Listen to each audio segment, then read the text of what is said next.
Rapaz, eu fico lembrando assim, eu nunca esqueço, quando você ia lá em casa,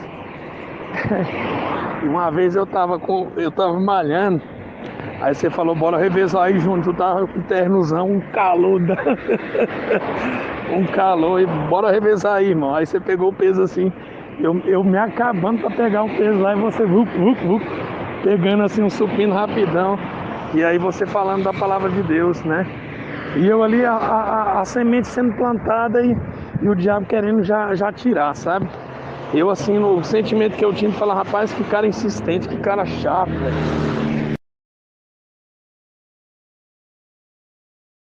Na casa de meu pai há muitas moradas, vou preparar um lugar para vocês. O Senhor estava dizendo que estava indo, mas estava preparando um lugar. E também que Ele deu o Espírito Santo, não só para os discípulos, mas para nós. Portanto, o Espírito Santo, essa é a diferença do povo de Deus, porque nós temos o livre acesso ao Espírito Santo. Amém? Glória a Deus. Aleluia. Aleluia. Vamos adorar ao Senhor. Nós vamos passar um vídeo aqui e vamos adorando ao Senhor. Eu quero que você, enquanto esse vídeo for passando aqui, enquanto nós iremos louvar, enquanto nós iremos adorar o Senhor, você adore a Ele. Adore não por aquilo que Ele tem feito por você, mas adore por quem verdadeiramente Ele é. Por Ele ter ressuscitado, por Ele ter morrido na cruz. Ele pensou em mim, Ele pensou em você. Ei, calavassura e cantalavaxaga. Feche os seus olhos e adore ao Senhor. Aleluia, aleluia.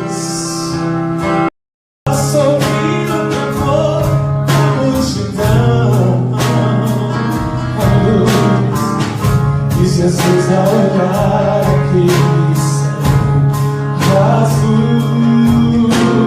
Pede ao Pai que dizer o seu perdão.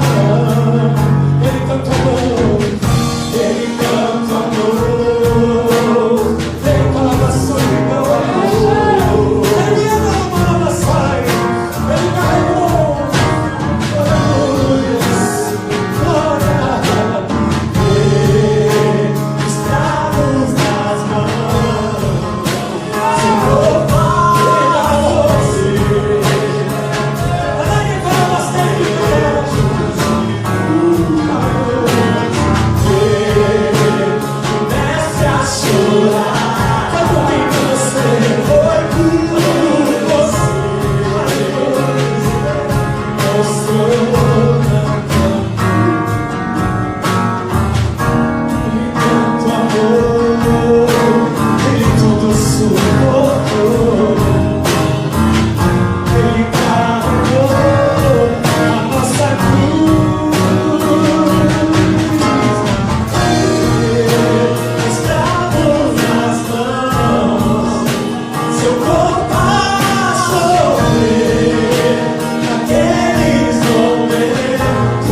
Foi por mim e por você que Ele morreu, mas ao terceiro dia Ele ressuscitou. Ele é vivo.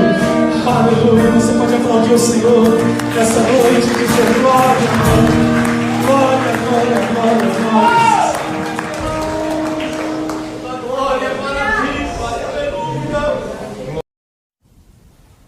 Espero que vocês sejam pacientes comigo, enquanto continuo falando como um tolo. Tolere-me e deixe-me dizer o que vai em meu coração.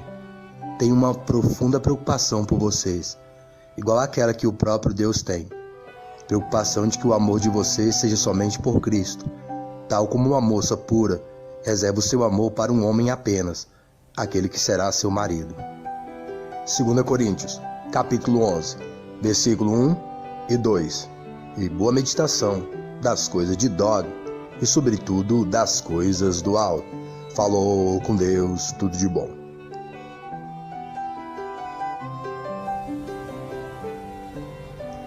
Esse que vocês ouviram é o irmão Júnior. Ele vem de uma família onde eles cantavam música sertaneja para o mundo. Todos eles têm essa bagagem musical desde a sua infância. São 4 irmãos, uma irmã, 3 homens, uma mulher. E eu conheci o Júnior nesse contexto, onde ali os irmãos dele estavam abrindo mão de sucesso, dinheiro, fama, para servir a Cristo como único Senhor e Salvador. A mãe dele já crente no Senhor, a irmã.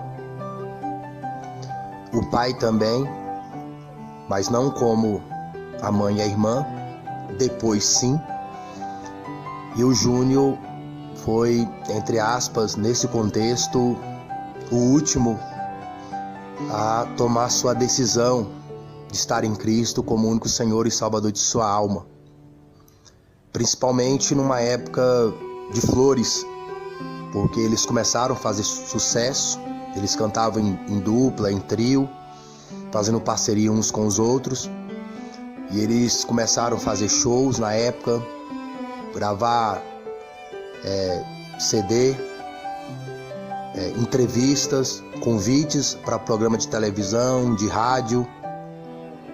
E bem nesse início aí, quando eles iam estourar para realmente serem conhecidos, eles abriram mão. E se não me falha a memória, o Júnior, ele não estava de acordo com isso na época. Quando um cantor ele já está na mídia, fazendo sucesso e ganhando dinheiro, e ele abrir mão, que também é difícil, para Cristo, ele já tendo dinheiro, já tendo fama, já tendo seus negócios, já tendo outro meio de ganhar dinheiro, de fazer dinheiro, é um contexto. Quando você eu imagino, está começando a adquirir essas coisas e abrir mão, para mim eu acredito que deve ser mais difícil. Não que já fazendo sucesso não seja, mas eu acredito que quando você já tem uma certa renda guardada ali, um certo patrimônio, é mais fácil do que você ainda não tendo aquilo e sabendo que pode ter. Então foi uma época decisiva para eles, abrir mão de empresário, abrir mão de tudo isso que eles poderiam ter e eles teriam, porque eles estavam nessa pegada aí desses hoje que fazem sucesso na música sertaneja. A gente vê que até uns medianos para baixo eles ganham dinheiro e bastante dinheiro, né? Então, e eles são pessoas que têm essa graça mesmo de tocar, de cantar. E eu comecei a frequentar ali a casa deles, a família, e ali eu percebendo que o Júnior estava nessa luta, e a família também, a família, entre aspas, contava comigo que Deus me usasse para ajudá-lo. E ali eu falando sobre Cristo, falando sobre arrependimento, falando sobre conversão para ele. E dentro do coração dele, que cara chato, que cara persistente. Mas Deus me deu a graça de não desistir, de batalhar pela alma dele. de lutar pela alma dele, ainda que ele mesmo não estivesse lutando pela sua própria alma. E um dos contextos do canal é batalhar pela salvação da sua alma. Talvez você não esteja batalhando pela sua alma, mas tem um mundo inteiro batalhando pela sua alma, guerreando pela sua alma. Existe um mundo espiritual batalhando pela sua alma. E esse mundo aqui, ele também batalha pela sua alma. As pessoas sempre estão batalhando pela alma das outras pessoas. Para se comprar, para se ter, para se ser. Então alguém sempre está querendo te vender alguma coisa, te passar alguma coisa para cativar a sua alma. O mundo inteiro buscando a alma das pessoas. O consumismo, o materialismo busca incessantemente a alma das pessoas. No mundo espiritual, que tudo isso é um reflexo do mundo espiritual, existe um mundo espiritual de anjos e de demônios que batalham pela alma humana. Satanás, ele batalha pela alma humana, os seus demônios batalham pela alma humana. Deus batalha pela alma humana, os anjos de Deus batalham pela alma humana. E a própria pessoa, ela não batalha pela sua própria alma. Existem seres que estão batalhando pela alma humana. E a própria pessoa, ela não batalha pela sua alma. E Deus levanta pessoas para batalhar para a salvação da sua alma. Como Satanás levanta também pessoas para batalharem pela sua alma. As pessoas, elas estão lutando por aquilo que é de Deus e por aquilo que não é de Deus. As pessoas são por Cristo como único Senhor e Salvador de suas almas, ou elas não são, tanto em palavras como em obras. As pessoas sempre estão refletindo o mundo espiritual, com Cristo ou sem Cristo. Elas sempre estão transmitindo salvação ou condenação. As pessoas não estão em outro contexto. Mesmo as pessoas que negam o mundo espiritual, tanto Deus como Satanás, elas estão nesse contexto de negar Cristo como único Senhor e Salvador. Elas pensam que o ateísmo, que ignorar Deus, que ignorar o inferno, elas pensam que ignorar a eternidade vai trazer salvação para a alma delas. É uma estratégia que a própria pessoa cria para poder se salvar na eternidade. Ela negar a existência de Deus, ela negar a existência de Cristo como único Senhor e Salvador, ela negar a existência do inferno. Então, tudo isso é um manejo de Satanás sobre a vida daquela pessoa, daquela alma. Aquela pessoa está sofrendo um manejo, uma dominância, uma liderança infernal, onde ela se submete à obediência de espíritos caídos e ela acha que aquilo veio dela mesma. Ela acha que ela é autossuficiente para poder se salvar numa possível condenação, que lá no íntimo da pessoa ela tem o discernimento do certo e errado, e todos nós sabemos que nós fazemos coisas erradas.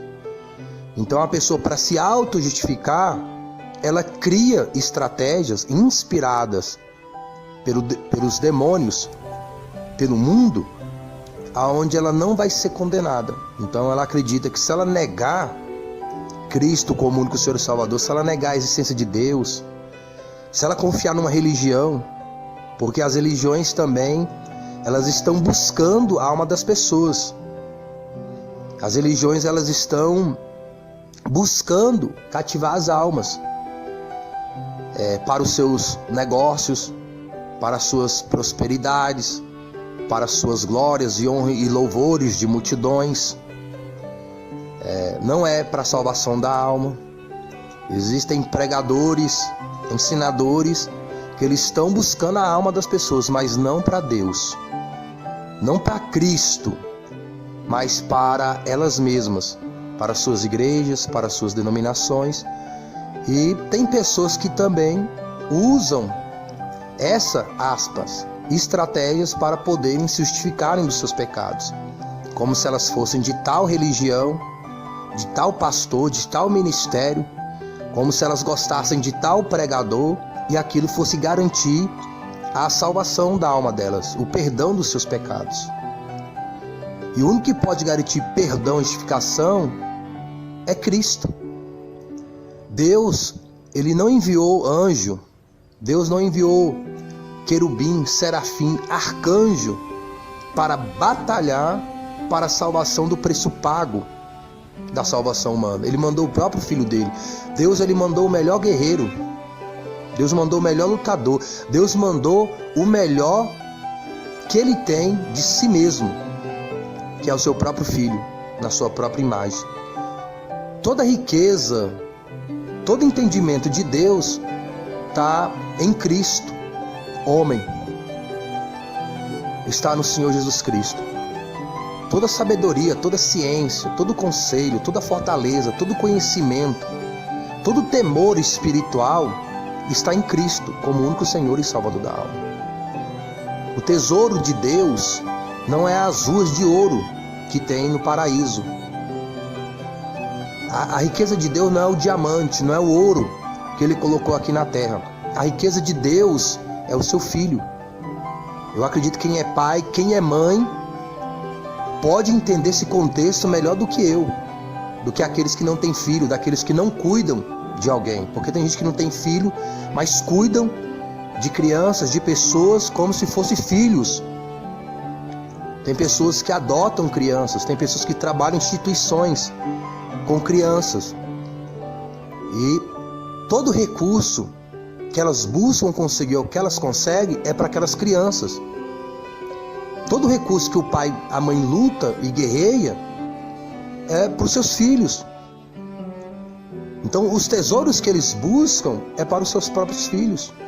Os tesouros que eles têm são herança para os seus próprios filhos. Não existe maior riqueza, acredito eu, para um pai, uma mãe, do que seu próprio filho, sua própria filha. Então, a riqueza de Deus é o seu filho. E Ele deu essa riqueza ao ser humano. A riqueza da salvação da alma, do perdão dos pecados, da justificação das iniquidades.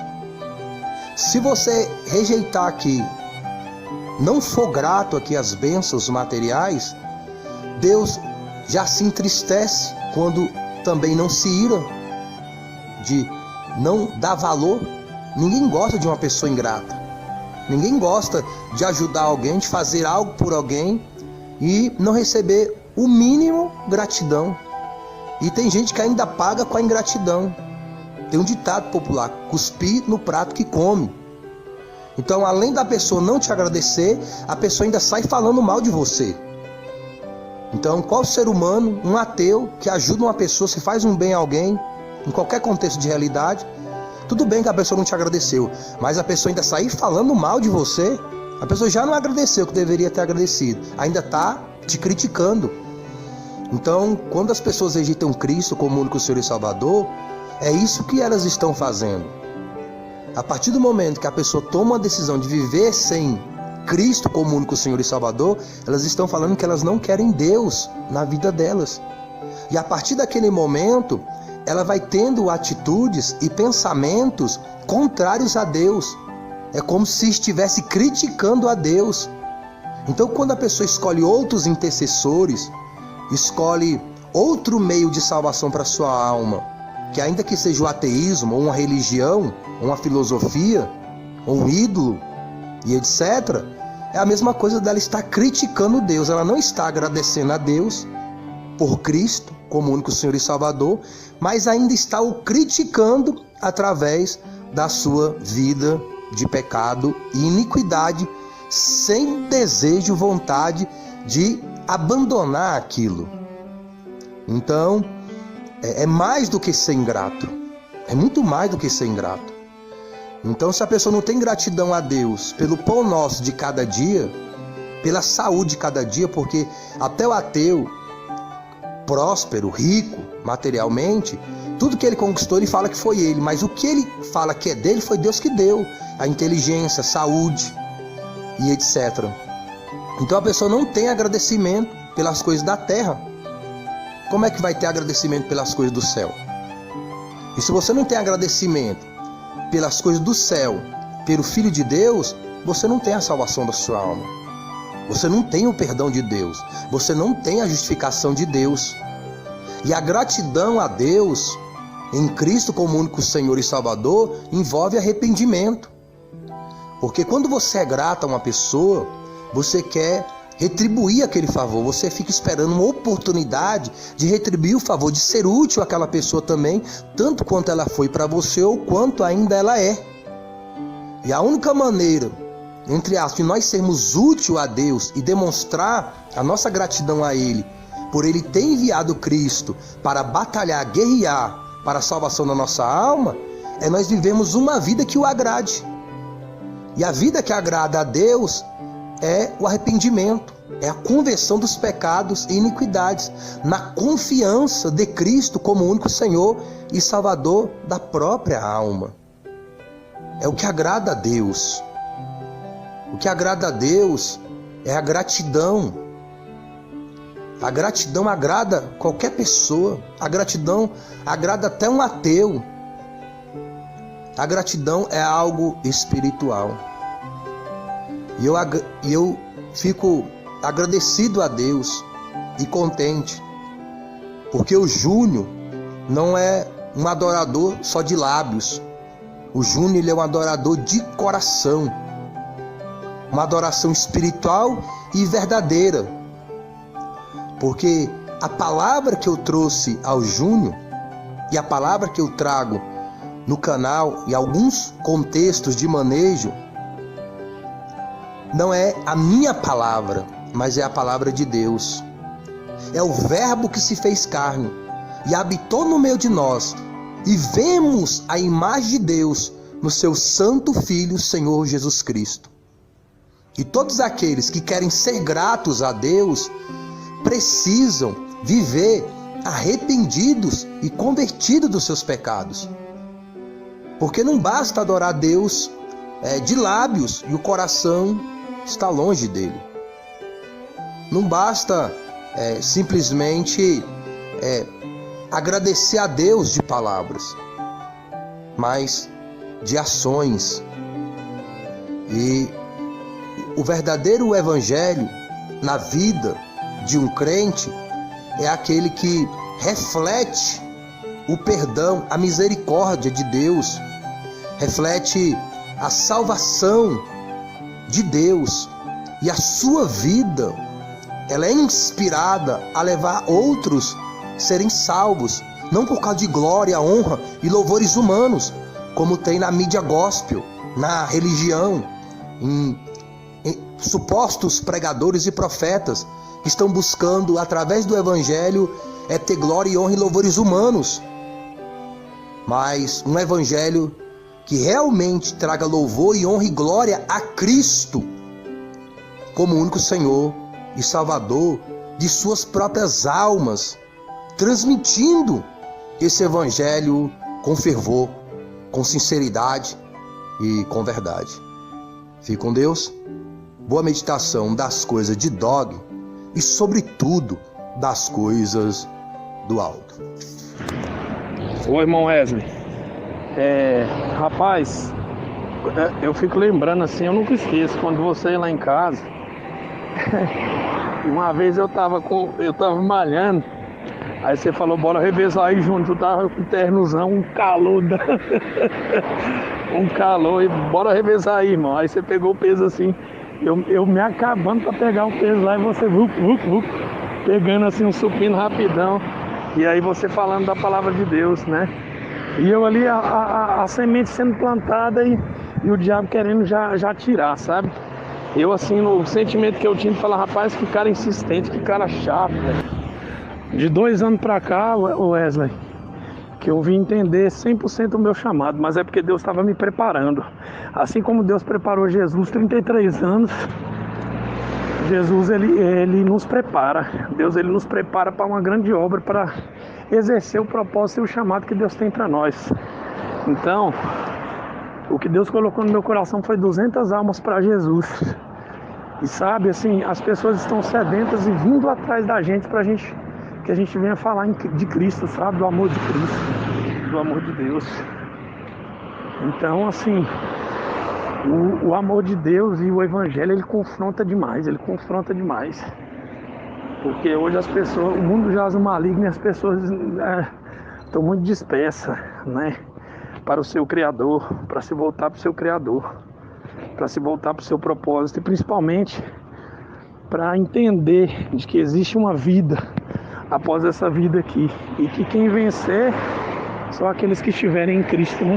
Profetas e homens cristãos desejaram ver o que vocês têm visto e ouvir o que vocês têm ouvido, mas não puderam. Agora, esta é a explicação da história que eu contei do agricultor plantando a semente. O caminho pisado, onde algumas sementes caíram, representa o coração de uma pessoa que ouve a boa nova do reino e não entende. Então, Satanás vem e arranca as sementes do coração dela. O solo raso, cheio de pedras, representa o coração de um homem que ouve a mensagem e recebe com verdadeira alegria. Porém, ele não tem muita profundidade em sua vida e as sementes não lançam raízes muito profundas. Depois de um momento, quando vem a dificuldade ou começa a perseguição por causa da sua fé, a sua alegria diminui e ele vai-se embora. O terreno coberto de espinheiros representa um homem que ouve a mensagem, mas as preocupações desta vida e pelo dinheiro sufocam a palavra de Deus e ele trabalha cada vez menos para Deus. O terreno bom representa o coração de um homem que ouve a mensagem e entende, vai, traz outros 30, 60 e até 100 para o reino de Deus. Mateus, capítulo 13, do versículo 17 ao 23. Pois a salvação que vem da confiança em Cristo, aquela que pregamos, já é de fácil acesso a cada um de nós. De fato, ela está tão perto como nossos próprios corações e nossas bocas. Pois, se vocês contarem aos outros com seus próprios lábios que Jesus Cristo é o Senhor, crendo do fundo do coração que Deus o levantou dentre os mortos, serão salvos. Porque crendo de coração que um homem se torna reto para com Deus e com a boca que ele fala da sua fé aos outros, confirmando assim a sua salvação. As Escrituras nos dizem: quem crê em Deus jamais será decepcionado. Romanos, capítulo 10, do versículo 8 ao 11. E boa meditação das coisas de Dog e, sobretudo, das coisas do alto. Falou com Deus, tudo de bom.